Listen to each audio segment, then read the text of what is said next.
This is something that I've actually ran into a lot of people not knowing. You can actually scrub in different speeds on videos and music. So all you have to do is just tap on the scrubber and then swipe your finger down. The further down you go, the finer the scrubbing. When changing the volume of your device, when you're playing a video or something like that, you will get the new volume hood right here.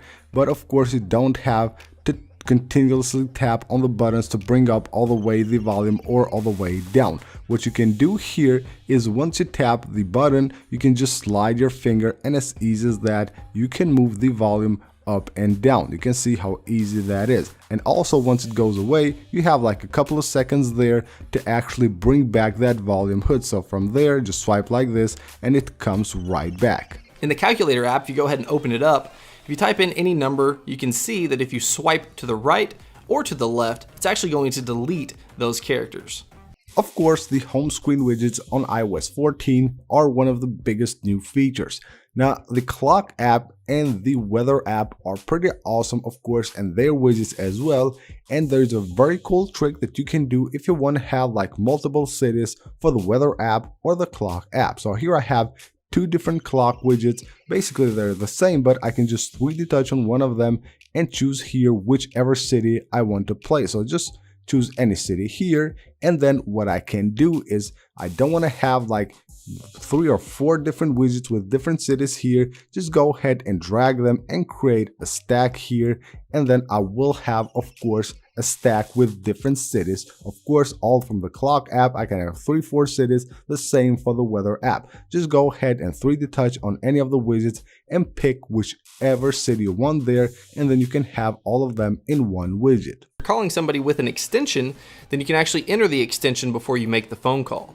So all you would have to do is just enter the phone number here, and then once you're done doing that, just hold down on the star button and it'll turn into a comma right up there at the top, and then you enter the extension. So once you place that phone call, it'll call directly to that specific extension. To move pictures between different albums on the Photos app, there is a very easy trick that you can use to do that. What you can do is just drag any picture you want, just like you do with the icons on the home screen, then select the pictures that you want to move. You can see how it collects them, go back to albums, and now just go ahead and just place them on any album you want. So here I have the Twitter album, and I go ahead and just move them here. As easy as that, I can move a bunch of pictures directly from one album to another one.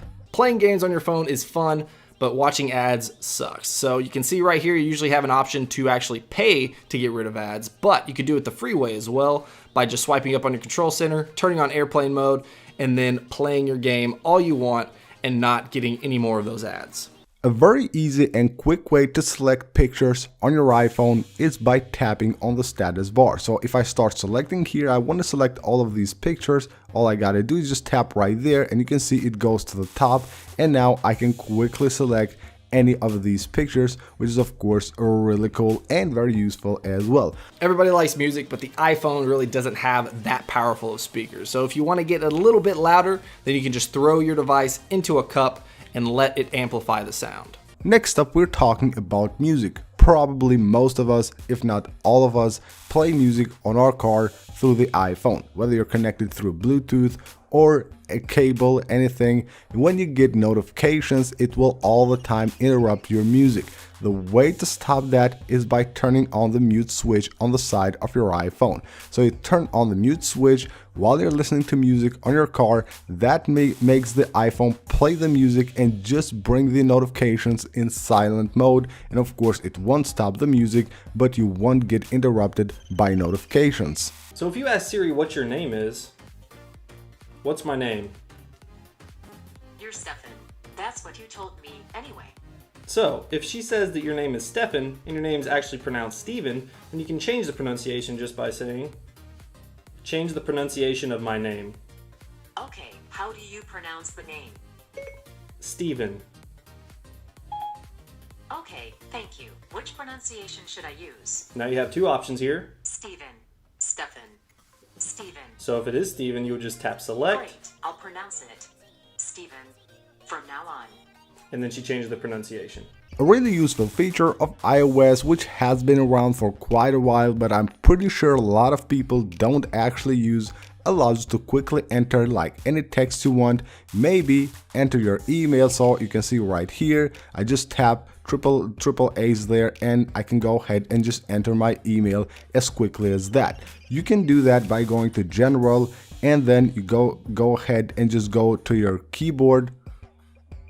Once you go to the keyboard here, you will have the option to go to text replacement. You tap the plus button and you can add any phrase like maybe your email or a phone number, anything you want. And right here, add the shortcut, just type anything, maybe like a letter or two or an emoji or anything you want. And once you type that, it will actually show you the option there to add that phrase that you have put it in this section. Now this is one that I use on pretty much a monthly basis. Basically, you just open up your phone app, dial *3282 and pound, call it, and if you're on the AT&T network, then you're actually going to get a text message showing your data usage for everyone on your plan, which is a really nice thing.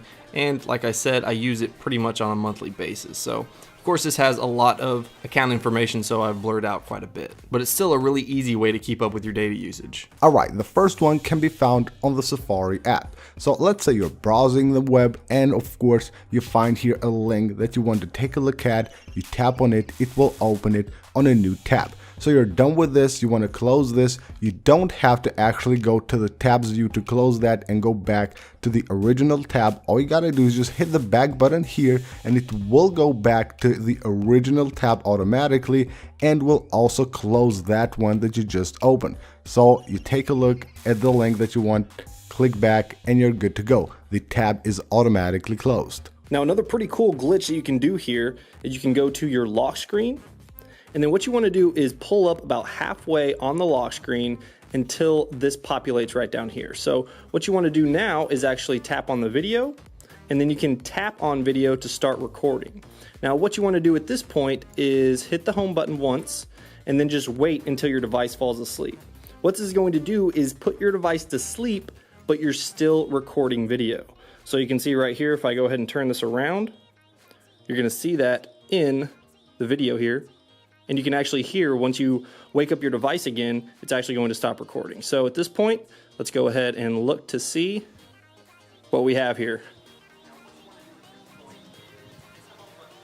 So a pretty nifty trick if you're trying to record. Now with iOS 14, Apple has added the ability to add captions to your pictures and even videos. So you just swipe up and you will have the section here from where you can add captions to the pictures. Now what's this very useful about? When you go to the search section on your Photos app, you will be able to actually find your photos or videos based on those captions. So you go to search here and just search with any caption that you want, of course, based on the captions that you have added to your photos. And you can see right here, it shows me the photo that, of course, has that caption. As easy as that, if you have like thousands of pictures or videos, you can find the exact one that you need. Sometimes going to tracking websites just sucks for UPS, or FedEx. So if you have the tracking number, you can actually just paste it into your Notes app and then tap on it, and it's actually going to allow you to track that shipment, which is a really nice feature for Notes.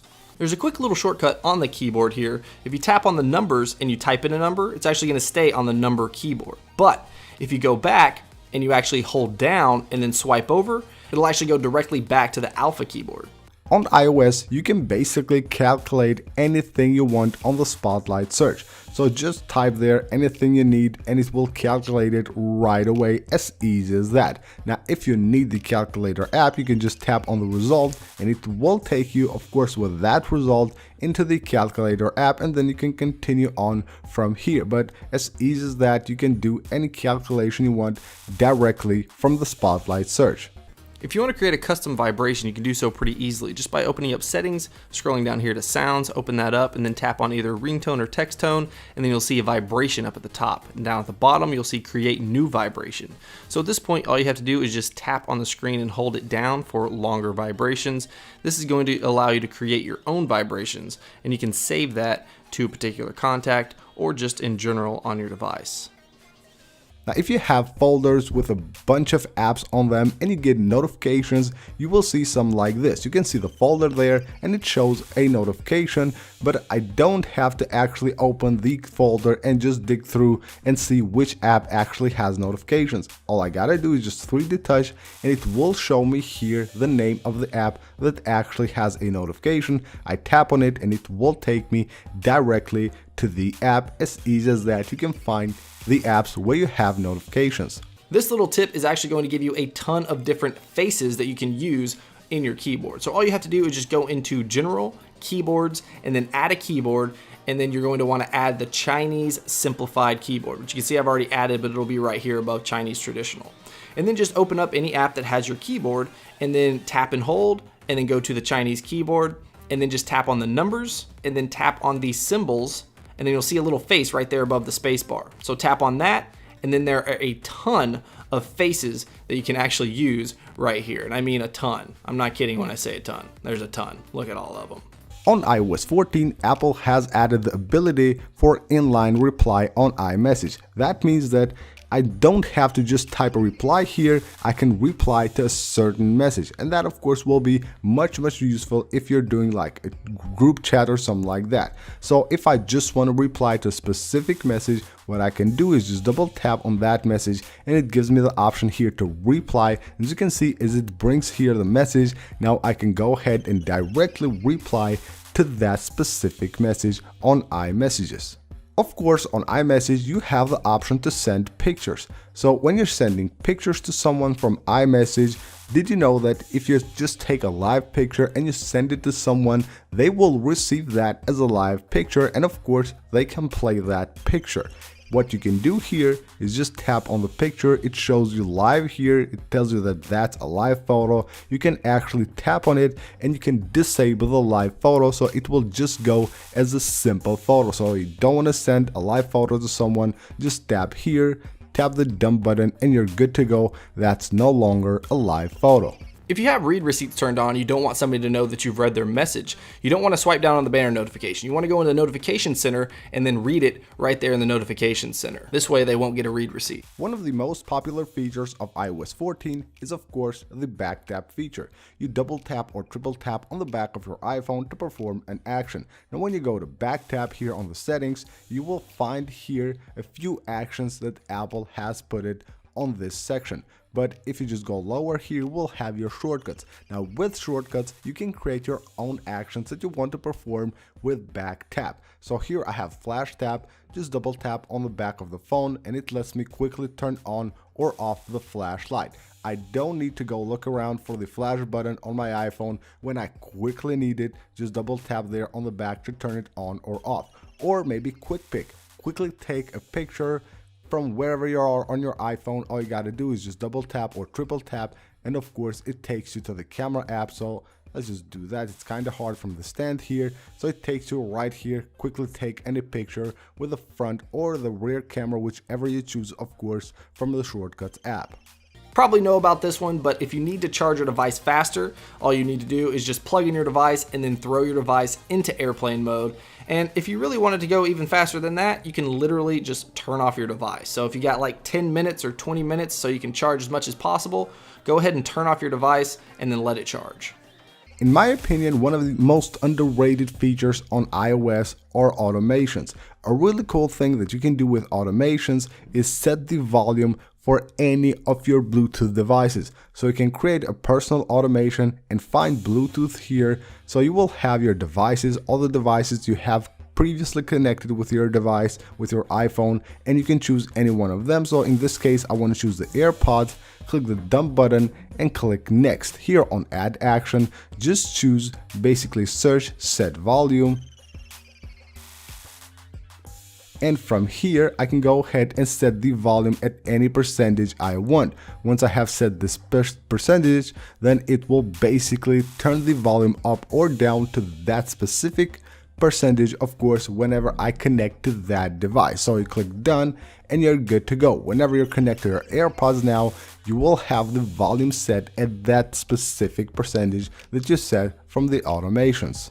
Sometimes words have the exact same spelling but a different meaning if there's an apostrophe in there. So for instance, right here I have were, but I want it to be we're, as in we are. So with that an apostrophe right in the middle. So what you can do is duplicate the last letter and just type in an extra E, and then you'll see that autocorrect will give us the contracted version of that word.